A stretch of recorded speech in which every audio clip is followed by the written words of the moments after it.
Oh, someone had to do it. Someone had to go and see the Borderlands movie to witness it in person. And we're going to do a full spoiler review, reaction, survivor's trip. I think that's during more this apt. video. We're going to I'll touch upon various different things. Full plot spoilers, full everything spoilers. At this point, you either know you're going to see the Borderlands movie or you just want to laugh along with everybody else. Now, we wanted to see it in person just for the sake of seeing what state it was in for the rest of the public. Initial reactions, Josh Brown. Initial reaction, Scott. Yeah. I think it absolutely sucks, brother. I don't think it's very good at all. Is it good? No. It is not as much thought great. there as in the entire movie. That was a better gag, I think, and that was a bad gag.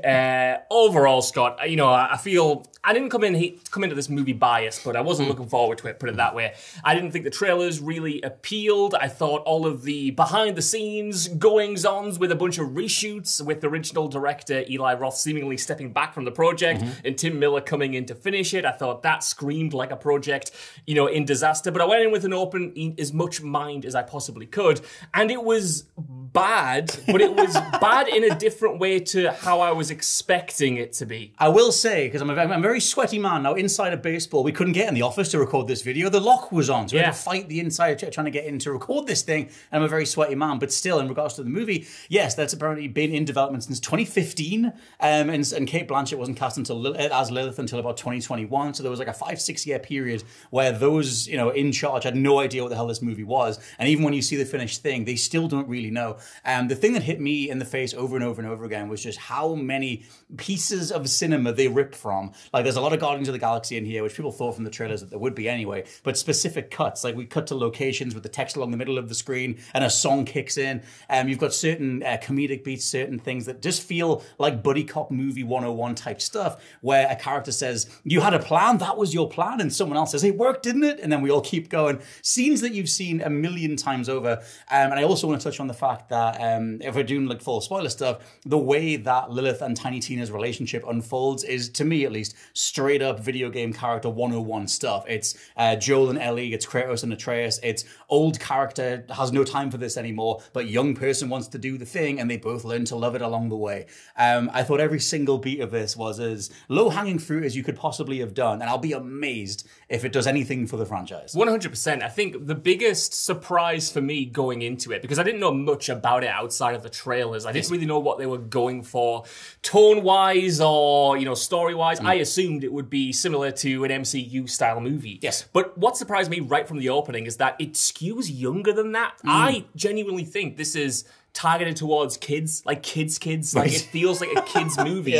Not just in terms of like the humor or anything, but like the storytelling, the way the characters are introduced, and then the humor and the performances on top of that. I am surprised that they've picked this property, which is so known for guns and violence and what have you, and diluted it so much. It genuinely, for good or bad, I'm not even using this necessarily as a criticism, but it feels like kids bop Borderlands, and they could do something with that. That's not me saying all kids movies are bad. Like, you can have that younger tone and still nail something really cool. Some of my favorite movies ever are aimed towards a younger audience, but I don't think this hits it. I think it's really trying to toe the line for getting that younger audiences in, but then trying to appeal to fans of the original game who would be our age and older, and I don't think it's going to work from them on a humor or story level, because like you said, it is so basic in terms of how it rolls out its tropes, in terms of how it tells this story, in terms of the characterization. It is 101 in many script writing ways, and that's what fundamentally killed it dead for me. If I laughed a few times, Scott, you know, I'm not against like schlock, I'm not against like juvenile stuff. I just watched Deadpool and Wolverine a few weeks ago and came out of it absolutely laughing my backside off and really loving it. That's not the issue here. It's the issue that the jokes are bad and the script is bad and there's nothing really to hold on to with the characters, and I'm baffled that they got this cast, because everyone, performance-wise, I think is doing the best they can. They just are given so little. We got to talk about the cast, and we got to talk about the story, because you played way more Borderlands than I have. I've played a good few hours of each one, but at the same time, they obviously want the movie to work as maybe an introduction to the Borderlands lore. Maybe, you know, we know that there are future Borderlands properties, sequels coming. So the way that the movie is set up is obviously the history of the galaxy, searching for the vault on Pandora, that kind of stuff. But then they waste that premise and they go right down this whole thing of trying to save Tiny Tina. Like Lilith gets put on this mission to try and save her. Not really anything to do with the vault. They don't get to becoming a vault hunting gang until about 2/3 of the way through the movie. Now, by that point, I kind of thought you could have done so much more with, and I'm going to make a weird comparison, something like the Da Vinci Code or National Treasure or Uncharted or whatever, something where you're chasing, the main thrust of the Borderlands lore, finding a way to get into the vault. And by the time we actually get to the bit where they do open the vault, and we'll get back around to that stuff, you just don't care. Like there's no real mystery. You don't even see multiple vault hunters looking for the vault. There's no real build up to what the hell this thing's going to be, other than just mentioning that there'll be superpowers inside it, and we'll get back to that stuff. But the cast as well, there's a feeling across the board here that no one wanted to make this movie. Watching it play out, I think the set designers did, and I think the costume designers did, and someone loved the idea of Cate Blanchett as Lilith, because there are a million shots like this, just full-on profile, slow motion, look at her posing type shots, which fair enough, she looks awesome enough in the role, but the cast itself and the attitude here and the way that it's written, everyone who is an older cast member is saying, I can't be bothered to do this, including Lilith from the very beginning of the movie, just saying, I'm too old for this, I don't want to do it. And being dragged to Pandora, being dragged through this experience, which I think that never leaves. It always feels like a movie that is forcing its way through, whether it's comedically or action set pieces. Yeah, 100%. I love Cate Blanchett, and maybe I'm giving her and the character a lot of leeway just because I'm such a fan of hers, and I think she can make gold out of a bit of dirt in the ground for my money. And I think she's maybe the best in here, and she definitely gets the best out of the material she's given, and the movie itself, like you said, is definitely trying to set her up as this confident main character action badass, and they achieve that within the context of the movie, I think. She's the only one who has an interesting fighting style, for instance, before the powers even come into it that we associate with Lilith. Like, even her weapons are more unique in her little way of shooting. Remember we used to do that in movies? That's throwing bullets. She's always twirling revolvers, and it's like... shooting that way. It's not much, but in comparison to, say, Kevin Hart's Roland, and I don't think it's Kevin Hart's fault, but who is just... Oh, he's horrible. He's guy with machine gun, and he doesn't get anything to do with that because the filmmakers don't seem to be interested in making any of his action scenes interesting. He's just very much the straight guy with a machine gun. And he gets a few gags, but I don't think he's funny enough, personally, because I don't think he gets the material. I don't think the writers really know what they want those extra characters to be. They are caricatures in like the worst possible way. You've got the straight guy action hero who quips now and again, but is probably sub even Star-Lord in terms of the quips. Then you've got this older kind of like, I'm done with this. Like bounty hunter. Kind of bounty hunter badass, like I said, who comes into it. You've got the young, snarky kid who is tinkering with explosives and is always sarcastic and is always confident. And then you've got the big Drax-like brute who, again, is sub-Drax because he doesn't have a personality on top of just being a big, dumb, psycho brute. And it's like, okay, they're fine caricatures, but the film doesn't really do much with them, doesn't give you any gags to kind of hold on to, and you're trying to look for something interesting in all of them that just, for me, doesn't arrive because it's really not interested in... I don't want top-tier characterization or character development, but I need something, Scott. I need Kevin Hart to make some funny jokes, or at least convince me as an action hero, whereas now I think he's somewhere in the middle where he doesn't get the action set pieces to make you think, this Roland guy is someone who is, really confident and really great and an elite soldier, as they describe him, but he's not funny enough either to bring some levity to Cate Blanchett's like more hardened persona. No. It's weird. They cut away from the bit that could have been his crowning scene. They have a whole bit where he gets overrun by too many psychos or raiders. They're just like pretty much the same thing. Yeah, Nigh enough. Well, I'll probably get killed in regards to the way that scene goes. Yeah. But the way that they played out in the movie anyway.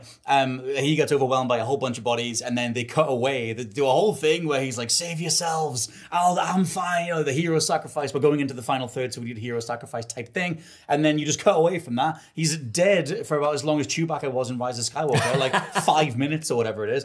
And then you have Lilith say, hey, don't worry, he's an elite soldier. Yeah. And then we just cut back and he's fine, climbing back out the body. He's like, what's even the point of doing that? Like, there are so many bits like that where you've seen these beats before, but they're so condensed, including the transition from Lilith becoming, is it Firehawk? Firehawk, becoming the siren, the siren, like the protector of the planet or whatever, which obviously was a big deal in the game, or games rather. But the way that they do it here is just sort of like, hey, there's an artifact and she knows where it is, it resonates, and then a whole bunch of flashbacks.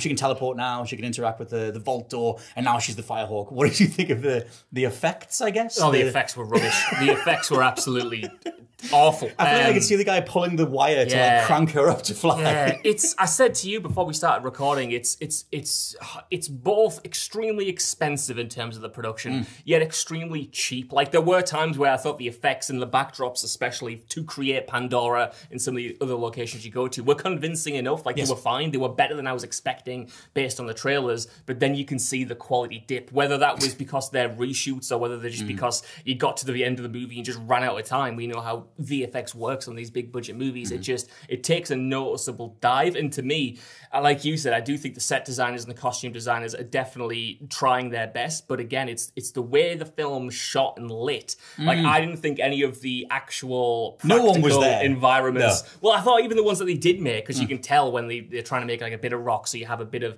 physicality in the scene. Like that looks, and if you've seen this, you'll know, like the Descent Part 2, in terms of just not being convincing. It looks like they're on a film set and there's a green screen behind them. Like I wasn't convinced that any part of the environment or terrain was actually part of a planet. It just so looks like a studio lot. And I think that doesn't necessarily hurt it, because overall there's this real cartoonish, vibrant energy to the visuals. Like it looks like Power Rangers. It looks like they're toys, you know. And I think that's the intent again, because I think this is going for that younger audience. But it doesn't make for compelling visuals. But actually, I know I'm rambling. No, do it. Surprising amount to say about the Borderlands movie. You mentioned that the storytelling, especially with Lilith and her arc.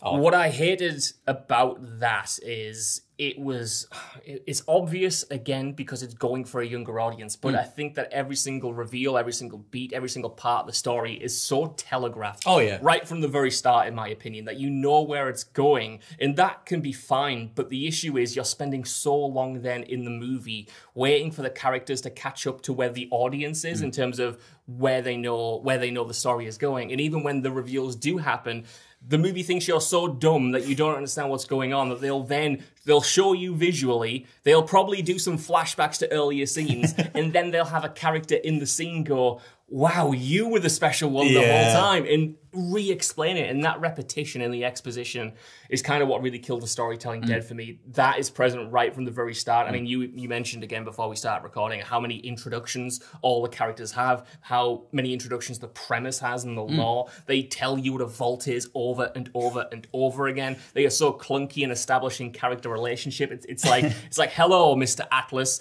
my dad.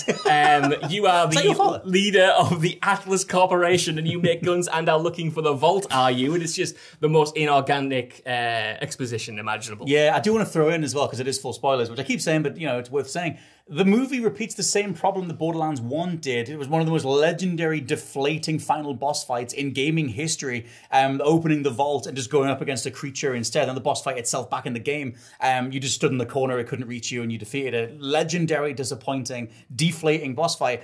Same thing here. I don't know whether just someone looked at the cliff notes for Borderlands and was like, big creature at the end? Got it. Let's do one of them.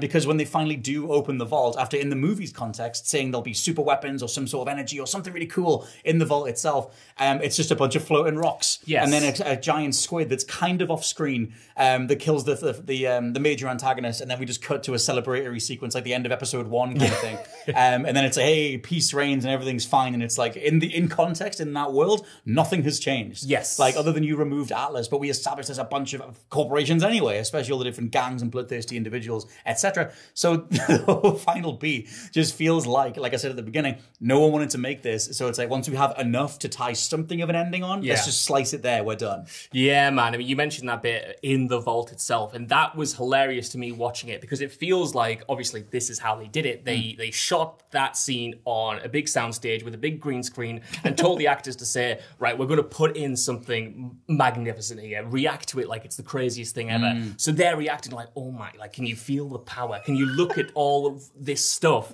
And then, like you said, what you're actually seeing is a load of floating rocks, like the environments in Mass Effect Andromeda when you go into the ruins. And that's fine, you know, okay, but it's fine if that's a subversion, but they don't do the Borderlands 1 thing necessarily, where it is a full subversion, where you're trying to get into the vault and you think something cool's in there, then it's a big monster. The monster is in there, but it's trying to have its cake and eat it, so it has that's referential to the games, but at the same time, you are supposed to think that this is a vault housing the vast super knowledge of an entire lost civilization that gives Lilith herself like these powers. So it doesn't achieve either. It doesn't work as a twist, and it doesn't work as a payoff, like you said, to actually hunting down that vault. And again, like you mentioned, the entire structure of the movie is trying to find the vault, is trying to find a bunch of keys to open it, and they don't do anything with that. Like, it's more of a MacGuffin than it is in the actual games, because at least in the games, it's just an excuse for you to indulge in some excellent gameplay and ultra-violence and gun collecting, but in between those beats here, in between finding the keys, there's not much. There are action scenes, and some of them are actually decently fine, but there's nothing that, for me, justifies the threadbare plot, because spending time with the characters isn't fun, the action isn't fun, and like you said, ultimately, it doesn't even have that payoff. They try and have, like, as I mentioned at the beginning, they have archetypal old video game character 101 storytelling, which is, in this context, is Lilith going to be able to sacrifice Tiny Tina to get into the vault? Which is a very, very quick scene. You went to the toilet for a bit, so you missed this 30-second... I want to just smash my head off the wall. injection of weight into this script, which is literally just Jamie Lee Curtis's character saying, hey, you know, when we access the vault, the keys get destroyed, and Tiny Tina's one of the keys, so I don't know what's going to happen. And then showing Cate Blanchett's face, just being like, do I care? I don't know. This is supposed to be an entire apex of my character arc. And then when we get there, Tiny Tina tries to open the vault, doesn't happen. She just goes, it's not me. And then all the stuff happens with Blanchett anyway. So there's no real payoff or even remote, ponderance on Lilith's side to be like, I can't believe you went through with this. I can't believe that Jamie Lee Curtis's character would sacrifice someone so easily. None of that has any follow-up whatsoever. Yeah, because I guess we establish Lilith's entire backstory, because the kind of idea is there one? She was with her mum on Pandora. That's where she came from, and then Pandora gets attacked because of the Vault Hunters looking for the vault, and her mother ends up dying. She gives Lilith to Jamie Lee Curtis and essentially says, like, go far away. And then it's revealed at the end the reason for that is to keep Lilith away so she can't open the vault, because something bad might happen. Apparently. But then she opens the vault and nothing bad happens. You know what I mean? And it's not even like... happens. Yeah, that's it. And it's not even like, she goes in there and has to destroy the monster in there or something like that. Like, she's threatening to set something loose. Like, she goes in, gets powers, and if she did that without the army chasing her down, she'd probably be just as sound. She'd come out and be like, "Oh, that was class, actually. Yeah, let's do that again." We should. Oh, sorry, go on. No, I have no idea what I was going to say, Scott. I was going to say. Can I just? Yeah, you can. What a rambly video. Please we have ran into this office. That's fine. Jamie Lee Curtis. We mentioned her character there. Yes. This brings me no joy. This brings me absolutely no joy. I love Jamie Lee Curtis. I think she's done some excellent work. I think she is like shocking in this. I think she's really, really bad. She is. I don't know if you've ever seen it, but she is giving Christmas with the Cranks. She's in that movie. I've got to see that. A movie I love, where she is bad in that. Admittedly, she's not very funny in that, but she brings the same affectations from that movie over to here. And well, it's a standard like nerd. It's the standard, immune to social cues nerd character who only cares about the statistics, looking at the map readings, looking at where they need to go. It's that character 101, and I get I don't know the name of the character. Tannis, I think it's called, or something like that. I get that there'll be bits of that in the games too, but at the same time, because it's a movie, because you have a longer medium history, you have more tropes that it's going to be compared to, and it does just feel like it's one of those characters 101. In regards to talking about specific castings, I think everybody is horrifically miscast. We mentioned Kevin Hart before. Actually, I say everybody. I didn't mind Jack Black's Claptrap, which we'll get to a bit more. But I never got past in regards to Lilith. I never thought anybody looked like they belonged. Everyone looked like they were wearing costumes. No one looked like they belonged in that world. And even Tiny Tina, for as much as the actress is absolutely going for it, it still feels like someone was just let loose on the set for a bit, and we just filmed what we could and moved on. That goes for almost everybody, really. In as much as Blanchett's given it as much as she can. But thoughts on Claptrap, the star of the Borderlands IP? Yeah, I mean, it's just not my humour, Scott. It's just what about the one he pooped himself? I actually did laugh at that, and you know it. I was sat next to you giggling my backside off. Said that a few times. Don't know why I keep using that term. It's because it needs to come. Claptrap is a fine enough character. I don't love him. I don't hate him. I think he's all right in the games. I think that's about as much as funny lines. And I think in here it's just because he's more obnoxious than usual. Like they cut to Claptrap so many times to make an interjection, to make a little gag, to make a funny little aside, and sometimes they're okay, but for the most part, it reminded me of like the Minions, and I think they are going for that kind of vibe with Claptrap, and that's fine. I imagine like if I was very young and I was watching this, then I would be loving Claptrap. I feel like, just to throw in, I feel like Borderlands in 2024 or the modern day, all Borderlands is a Claptrap reference. Yeah, like it's either a Claptrap reference or it's a Handsome Jack reference. Yeah, that's about as much as you can get because Gearbox haven't nurtured it in a decent way over time. It's just been a couple of numbered sequels, a couple of spin-offs, and obviously there's lots of different things happening on the development side. We're apparently going to get Borderlands 4 eventually, but I feel like the go-to is just it's the thing with Claptrap in. Isn't he hilarious? And that's all it is. And he can be funny. Like there are some good jokes in the games that are done with him. There's like an annoying little guy who keeps turning up, and there are funny jokes in here, especially in the way that he can't be killed, and he just constantly takes bullets and constantly takes abuse, and that is quite funny in and of itself. But a lot of the humor from him I just found incredibly dated. Like humor that would have been trying to appeal to kids when we were like 15 is repeated here. So it feels like, and I thought we'd gotten away from this, it does feel more than ever like a boomer is like writing him who doesn't understand that kind of culture has moved beyond. It would feel for me less dated if he was flossing, you know, like that would feel less dated than the jokes that Claptrap Uptown Funk comes on here. You can't get enough. That would literally be that would be less bad than the dated references they give him here. But I think my most disappointing aspect of that character is how they utilize Jack Black. Right. I'm really caught up in this because I don't think if you knew it was Jack Black, you would think it was Jack Black because he doesn't really bring anything. I don't think Jack Black there are literally to the role. You could just get, for my money, anyone, because they obscure his voice, and it just feels like they could have gotten the original voice actor to do the exact same thing, and like you wouldn't have got a worse performance. You wouldn't have even got a less funny performance or even animated performance. It sounds like when Peter Dinklage was the original Ghost in Destiny, where we've roboticized the voice so much that you can barely tell. Yeah. There are literally two scenes that are specific Jack Black stuff. There's one where he goes, ha ha, the way that Jack Black does. And there's another one where he specifically references Kung Fu Panda. Claptrap does the pose from Kung Fu Panda and it zooms in the same way it zooms into Poe in those movies. But other than that, like you said, they might as well have got the original voice actor or the follow-up one, considering all the fallout on the Gearbox side over all the stuff with Claptrap's original voice actor. But it is just that feeling of just throwing stuff together and hoping that it works. And I assume behind the scenes, it became a contractual obligation eventually. I do want to talk about the tone stuff and then we'll start to wrap things up. Because it's a wider thing here, but I feel like overall, media companies, most writers, etc., are so struggling to figure out how to write something that feels genuinely youthful. And you see that across the board, whether it's video games, TV, movies, whatever. So few titles feel like they actually nail it. And so many of them feel like a bunch of adults trying to sound young. There's a line in here that Tiny Tina says where Claptrap sort of runs into the scene and she says, it's like, slow your roll, what's the dealio? And I was like, wow, that actually hurts. Like, what the hell are we going for? But I feel like it's, and it is one of those things, it's a wider conversation point, it's a wider talking point that, Generation Z or Gen Z, Gen Alpha, etc., anything that is in a given week or a given afternoon has moved on the week following that. Yeah. Like, at some point in 5 years' time in the Borderlands sequel, we'll probably get a Skibbity toilet reference or something like that. I'm surprised that would have made it.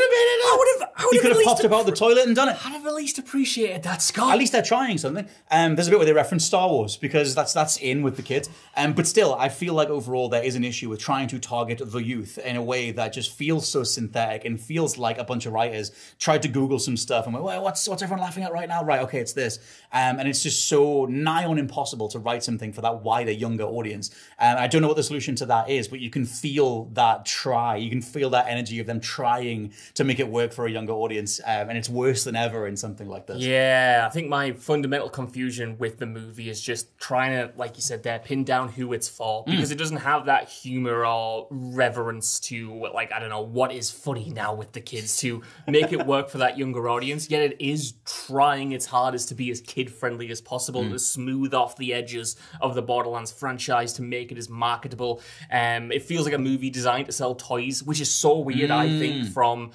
Why would you use this franchise to do that? Little claptraps? Little claptraps, but even like all of the characters that are in there, I can see them, they are toyetic in terms of their presentation and costumes and stuff. Oh, yeah, and that's a good point. That makes me just question why you went down that route, because I don't think it's good enough to appeal to that younger audience. But you're doing that while sacrificing the audience, the older audience who have grown up with the franchise, who would be coming to this expecting a little bit more to chew on, expecting the action to hit a little bit harder, expecting more of a story rather than following the bare bones plot of the first game and maybe referencing a few things from the follow-up games. It's just, I don't know who the audience is, and I'm really fascinated, and hopefully I'll be able to find out when I start researching after we do this video what the original intention was. Was it always this way? Or did Lionsgate come in and say, or Gearbox come in, or 2K come in and say, we need to smooth this out, we need to make this as mainstream and as broadly appealing as possible?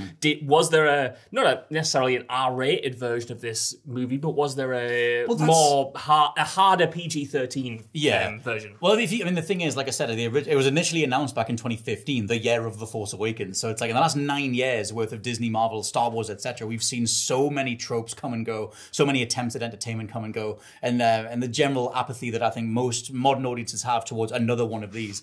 So you can argue that maybe if this had dropped a few years ago, right in the middle of all that stuff, you might have just been able to have fun with it.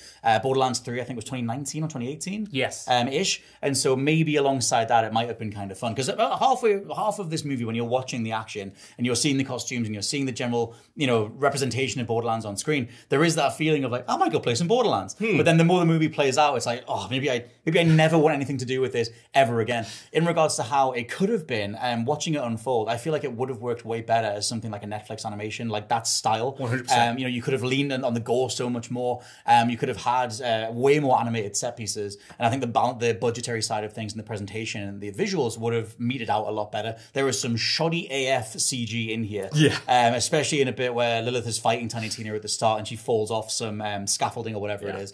Just looks like a stick man just falling down a hill. There's a lot of things like that I think would have worked better, because they don't lean into the positives of the Borderlands IP in regards to the overblown, everyone has a firearm, the guns are changing every 10 seconds. Like, they don't do any of that stuff. Other than one gun merchant saying that he identifies people through their firearm, they actually never even mention guns or anything like that. In 9 times out of 10, they don't even show you the gun that he's talking about. He'll pat someone on the shoulder and go, hey man, nice Atlas shotgun. And you don't even see them. No, that's a good point. They just say the words and expect you to like pop for it. 100%, man. Like, to me, if you're going to make something like this that is such a live action cartoon and so leans into that side of things, like, just make it an animation. Like, this could have been something really impressive if you go all out on that direction and play with that medium. But here it just kind of, it's the worst of both worlds.